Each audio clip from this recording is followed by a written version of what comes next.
amigo é muito mais do que alguém pra conversar, alguém pra abraçar.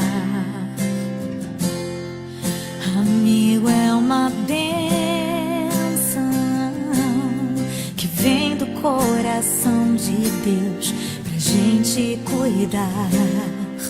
É assim que você é pra mim, como uma pérola que eu mergulhei pra encontrar.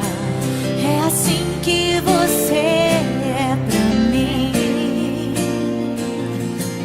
um tesouro